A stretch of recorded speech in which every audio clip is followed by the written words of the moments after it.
Des antennes minuscules au reflet des ailes, difficile de les voir à l'œil nu. Saisies par une vingtaine de photographes naturalistes, les bêtes de toute taille étaient exposées le week-end dernier au festival Nature Images de Tignécourt dans l'Ouest vosgien.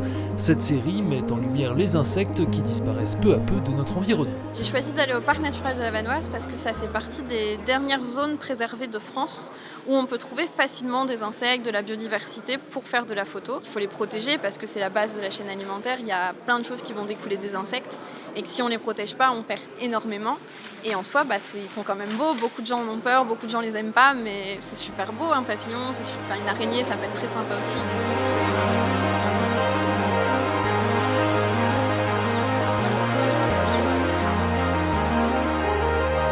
Moment de contemplation dans les rues du village où les visiteurs ont profité d'une météo clémente pour déambuler.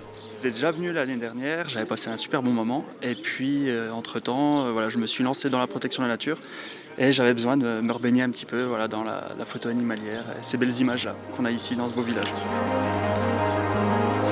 Il y a la beauté, mais en même temps, il y a saisir l'instant décisif.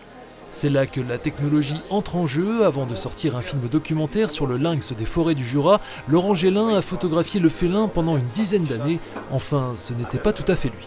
J'ai mis des pièges qui vont se déclencher quand l'animal va passer devant la caméra. Moi, je ne suis pas présent. Mais par contre, ça me donnait beaucoup d'informations à l'époque où je faisais ça.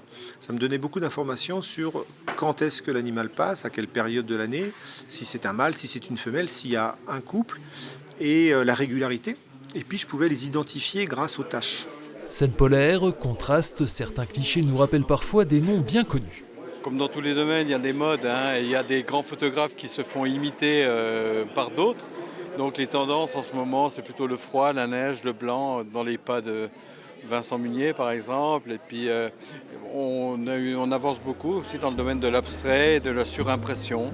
Des techniques diverses et une faune qui continue d'inspirer pour cette 15e édition du festival. Les rencontres Nature Images ont attiré près de 2000 visiteurs cette année.